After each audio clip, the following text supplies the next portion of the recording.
is always a good hop for me from here. How are you doing? Well, I'm doing all right. Just kind of sitting here in the shack today, playing some radio, trying to just rest and relax and enjoy this fine day. How are you today? Are you enjoying your Thanksgiving? Oh yeah, it's been alright. I took the time to go do some yard work, and then when the rain came, I'm just now inside, hanging out with the cats and watching some Mystery Science Theater, pretty much. Nothing terribly exciting here. Well, it sounds like we're in about the same boat. Been sitting here just playing with the cats and the puppy dog myself, but I've just been on the radio instead of the TV as well. Looking at your QRZ here, looks like we're both Midwestern transplants. I'm from Duluth, Minnesota originally. Ah, very, very nice. Yeah, it's kind of nice being out here and not having had to deal with the snow. So I will take the rain over the snow anytime, pretty much. Well, I miss the snow. It's that cold weather I do not miss. If it could be 95 degrees and snow, I would be one happy camper. Back to you. That would be pretty amazing, actually. Yeah, I know that the older I get, the more cold I get, and I'm like, oh, it's time to go inside and warm up, pretty much. I have to pretty much keep the heat on in here as soon as it starts getting below 60 outside, because otherwise the cats are like, oh my god, you're freezing us to death. What are you doing? You're a horrible winner. And of course, we can't have that, pretty much.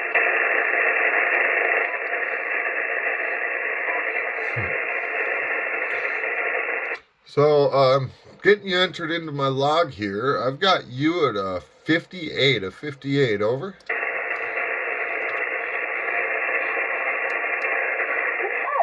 Pretty good. Yeah, you're about 5859 on this end, so pretty good signal over here as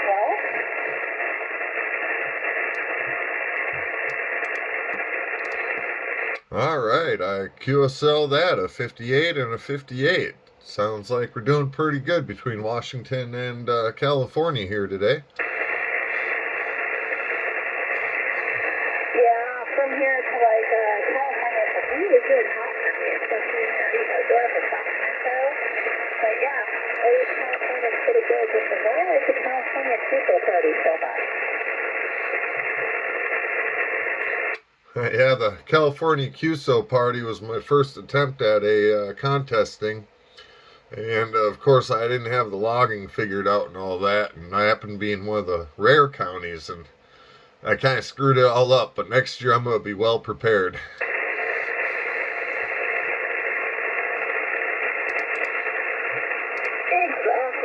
Exactly.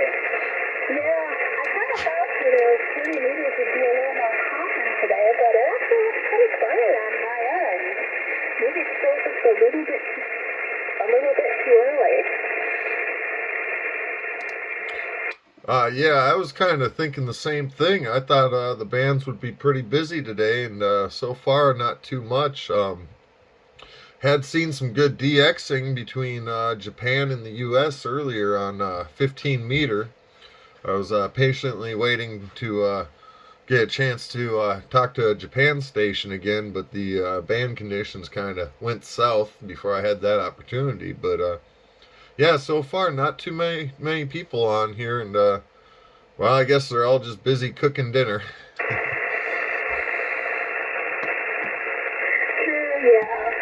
Usually at this part of the time, the people are like, I gotta get away from the relatives. I'm gonna go lock myself in a room and get away from them.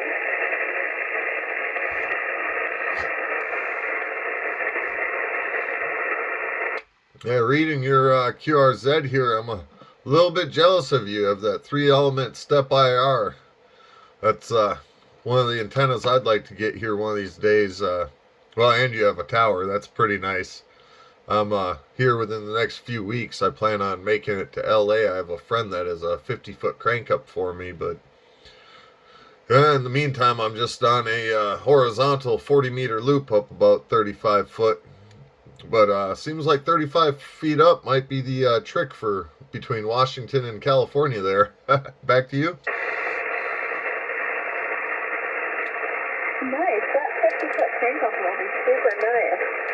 Yeah, I just kind of kept my ear to the ground for some deals and, talk to the right people and got used power, used stepper, used rotor and everything. And it's been up for about 5 years now, I want to say. And I haven't had any problems until last week. We had a couple windstorms, and I think it locked up the rotor. So if I want to do, anything 6 through 20, I'm sorry towards Brazil, and I can't move it. So that's kind of stuff. But for 40 meters, I have a dipole, kind of a dipole, kind of a strategy, but just a wire up there on container tubes. So that's what I'm using right now.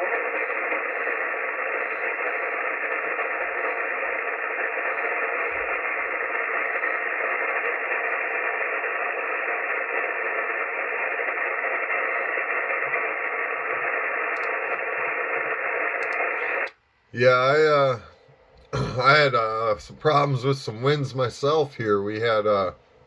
I've got my the first antenna I built was an extreme dream beam for 2 meters, a 7 element, and was great. Knocked it out of the park the first try. I got it up on the roof on a little tripod deal with just a little RCA, regular TV antenna rotator. And I had this carport on the side of my house and had the legs buried. First couple windstorms it did fine, and then my wife woke me up one morning during a bad windstorm and says, the carport's gone. I'm like, where is it? She's like, in the tree. And I'm looking, and she's like, no, in the front yard. And I'm like, oh boy. Went outside and looked, and it went up over the house, ripped my dream beam down, and came down at the front of the house. Thankfully, it was just the base of it and the two front elements, so I just turned it into a 5 element, put a new base on it, and it's back up and running good though. Nice.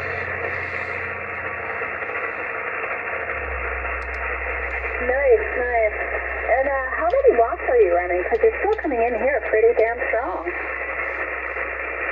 I'm on a Icom 7300, just running the 100 watts. That's all I've got, unless I get on the 705, and then I have much less. But yeah, I'm just running 100 watts. How about you? What are you running? Just 100 watts here. When 40 meters works, it works really good.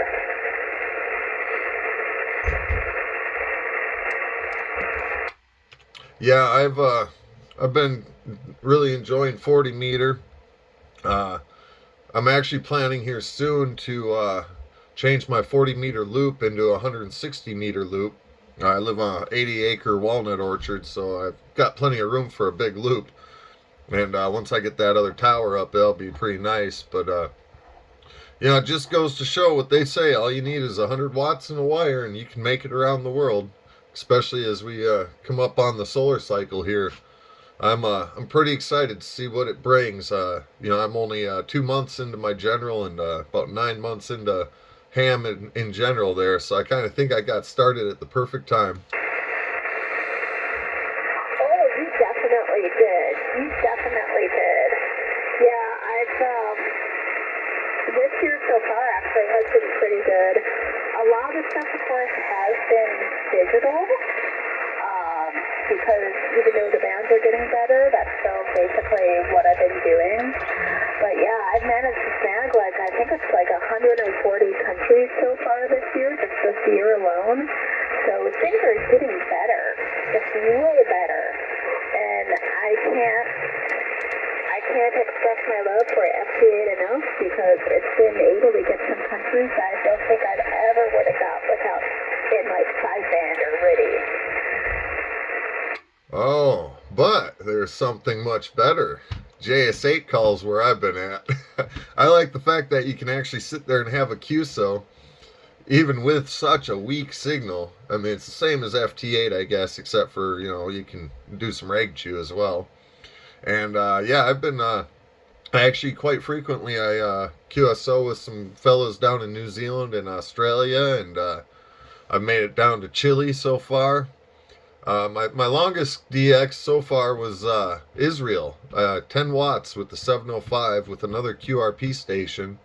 It was CW when I was a tech on the 40-meter band, and I made it through. I was absolutely amazed, and it was it's one of those things. Thankfully, I don't know CW, but thankfully the Digital Master software on Ham Radio Deluxe does it for me, because I would have never made that QSO otherwise.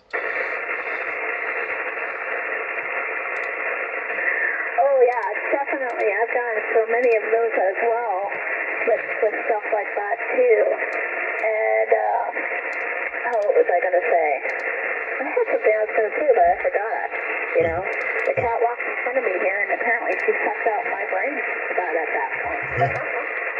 Yeah, it's really fun. I actually gotta figure out how Icom works. I should download that this week and can try to play around with it a bit. Yeah, because I do a lot of kids from SP4, but I haven't done JS8 call yet. Yeah, I would highly recommend downloading that. I mean, it is just such an amazing program, and the stuff you can do with it, you can relay through other stations to have a QSO with somebody else you can't even see. Store messages for people you can send out to APRS or even text messages through that program. It's just an absolute amazing program, and I love it. The only thing I wish is more people would actually get on and participate in it.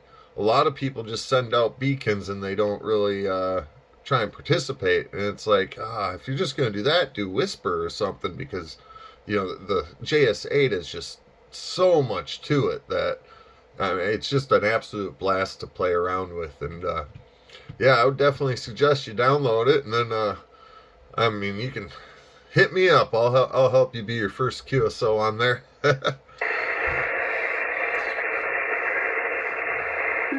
Nice. Yeah, I'm actually hoping, because I think next week, perhaps, I gotta take a look at it. Next week they're having the FT roundup that I think goes for 24 hours. So I think I'm gonna put my system to work then. Maybe try to grab a new country or something like that. Because I'm also trying to do the DX challenge that goes for every year. We're trying to do that for the club, and all our scores get put in. And I think we were fourth last year in the world, so we are trying to increase our score. So hoping to try and get a couple more new countries by the end of the year, hopefully at least. So I'm looking forward to doing that contest. But I gotta say, like, all the digital modes, especially Ready, are just super, super fun. I love them so much. Especially Ready contesting. I cannot get enough of Ready contesting. I'll have the two VSOs going, and I'll do bam, bam, bam. And then the guys that I'm doing it with, they would go, hey, you're doing two VSOs? And you're watching a hockey game at the same time? And I'm like, yep. Oh, and I'm also listening to a podcast too. And they're like, well, what's your rate? I'm like, over 100. And they're like, oh, okay, keep going, just keep doing what you're doing. So I love a Ready contest. K7VAP. Yeah, I haven't tried much other digital modes yet. I can't lie, I've had a bit of a disdain for the RIDI contests, because every time there's a RIDI contest, people just jump right on the frequencies that JS8 call is using, and since it's a software, it kind of sticks with the same frequency. So it always kind of just gets me a little like, oh my god, you guys are screwing up our QSOs here. But if you can't beat them, you gotta join them. So maybe the next one I'll have to hop on and give RIDI a try finally. I think like on 20 meters, they're not supposed to go below like 14.081. So, you're not supposed to be interfering, but people will go down